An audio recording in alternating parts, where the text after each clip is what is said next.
Oxygen का मतलब ही होता है टू ग्रो, और नाम से ही स्पष्ट है, इसका काम भी है इसका वृद्धि करना। तो डेफिनेटली ये जो है, जो प्लांट का जो एपेक्स पार्ट होता है, और यानी कि रूट, एपेक्स ऑफ रूट और स्टेम, इस दोनों को ये इसका कार्य ये ग्रो करना है।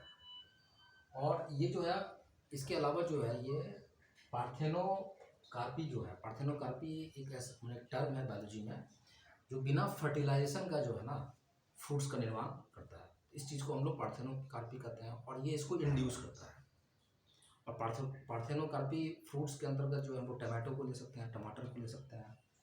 तीसरा जो इसका मेन फंक्शन है वो prevent premature fall of leaves, यानी कि फ्लावर एंड फ्रूट्स, यानी कि ये पत्तों को, प्रीमैच्योर पत्तों को, फल को और फ्लावर को है गिरने से, समय से पहले गिरने से ये रोकने का कार्य करते हैं।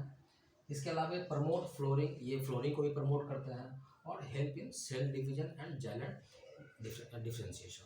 तो ये जो है, तो इस तरह से हम इसका कार्य देखते हैं मोटा मोटी। और परीक्षा में जो है जनरली जो है यहाँ से प्रश्न आते हैं, जिसमें कि growing of apex of root and stem, ये बहुत ही इंपॉर्टेंट पॉइंट है।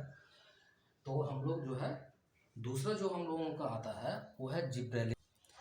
जिब्रेलिन के फंक्शन पर अगर ध्यान दिया जाए तो इसका सबसे पहला जो फंक्शन देख रहे हैं वो है found in higher plant and.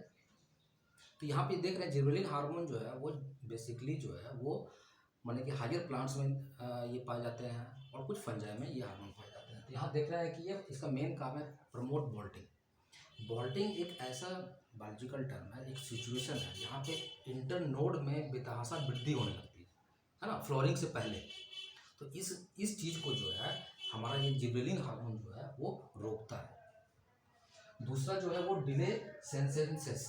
तो ये जो है यहाँ पे जो सेंसेशंस है जो है, ये इनका कहने का तात्पर्य ये है कि कुछ प्लांट जो है ना, मैंने समय से पहले बूढ़े हो जाते हैं, या समय से पहले उसका पत्ता जो है उसका गिरने लगता है, फल उसका गिरने लगता है, तो उस चीज़ को भी ये प्रिवेंट करता है। ये इसका बहुत ही इंपॉर्टेंट पॉइंट है। तीसरा जो है वो इंड्यूस पार्थेनोकार्पी, ऑक्सीजन की तरह जो है इसका भी मेन काम है इंड्यूस पार्थेनोकार्पी का, मैंने कि ये जो है ना, मैंने कि बिना फर्टिलाइजेशन के फ्रूट्स कैसे बने, उसके लिए ये उत्प्रेरक का काम करता है, ये हार्मोन को रिलीज करते हैं। चौथा है ब्रेक सीड डोर्मेंसी। तो सीड हमारे डोर्मेंट कंडीशन में है, तो उसको जो है ये तोड़ने का काम करता है।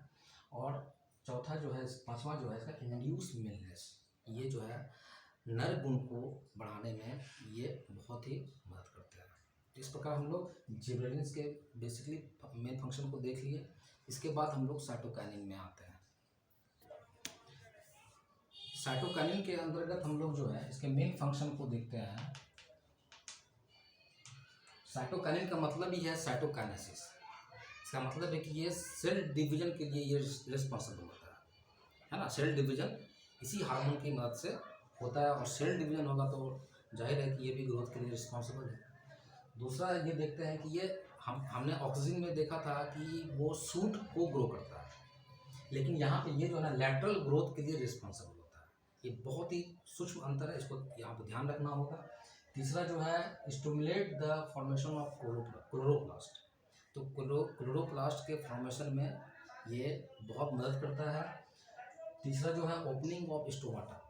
ओपनिंग ऑफ स्टोमाटा, पत्तियों, चूँकि पत्तियों में स्टोमाटा होता है जिसके कारण से ट्रांसपिरेशन जैसी घटना होती है, और ट्रांसपिरेशन बहुत ही इंपॉर्टेंट टॉपिक होगा जिस पर हम लोग चर्चा भी करेंगे। तो ये उसके लिए ओपनिंग स्टोमाटा के लिए रिस्पॉन्सिबल होता है ये हार्मोन। और डिले लीफ सेंसेस, तो यहाँ जो है ना ये भी माने कि लीफ को गिरने से बचाने में, जस्ट लाइक जैसे हम लोग पढ़े थे जिब्रेलिन में, वो यहाँ पे ये भी ये काम करता है। तो इस प्रकार हम लोग 3 हार्मोन हमने देखा। इसके बाद हम लोग पढ़ते हैं एब्सिक्स एसिड, है ना। तो ये हम लोग ध्यान देते हैं कि एब्सिक्स एसिड जो है ना वो थोड़ा सा ग्रोथ को इनहिबिट करता है, ग्रोथ को जो प्रमोट नहीं करता है। तो उसके मेन फंक्शन को हम लोग देखते हैं इस तरह से।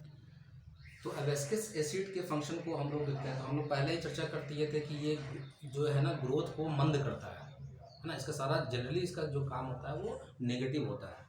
तो नेगेटिव कहने का सेंस कि सबसे पहले तो इसलिए इसको स्ट्रेस हार्मोन भी बोलते हैं हम लोग। एब्सिक्स एसिड को जो है इसको स्ट्रेस हार्मोन भी बोलते हैं, क्योंकि it increase the tolerance of plant. दूसरा जो है ये इनहिबिट प्लांट मेटाबॉलिज्म को ये मंद करता है, उसकी गति को कम करता है, सीड जर्मिनेशन की गति को ये कम करता है, एसिलेट सीड डोर्मेंसी, यहाँ डोर्मेंसी तोड़नी चाहिए तो यहाँ पे ये जो है उसको एसिलेट करता है, उसको बढ़ावा देता है, और stimulate the closure of stomata. और जस्ट साइटोकाइनिन के विपरीत जो है इसका काम क्या है, स्टोमाटा को बंद करने में ये काम आता है, जिसके कारण से ट्रांसपिरेशन की घटना जो है वो स्वतः रुक जाएगी। तो इस प्रकार से हम लोगों ने एविस्कस एसिड का फंक्शन को देखा, और सारे फंक्शन जो हैं काफ़ी इंपॉर्टेंट है और परीक्षा दृष्टि से भी ये महत्वपूर्ण है। लास्ट जो हम लोग को देखना है वो इथिलीन देखना है, और इथिलीन का जो मेन जो फंक्शन है वो है माने कि फल को पकाने में इथिलीन का और ये आस्किंग क्वेश्चन है, ये हमेशा हर बार परीक्षा में पूछा जाता है। इसके अलावा जो है इथिलीन का एक और काम है कि वो जो रूट हेयर जो है उसके ग्रोथ के लिए वो रिस्पॉन्सिबल होता है, रूट हेयर के लिए। तो इस प्रकार से हम लोगों ने देखा कि हार्मोन जो है, हार्मोन से इतने सारे पॉइंट निकलते हैं, सारे पॉइंट को अच्छे से देख लेना है, जो कि परीक्षा के लिए सफिशिएंट होगा। Thank you.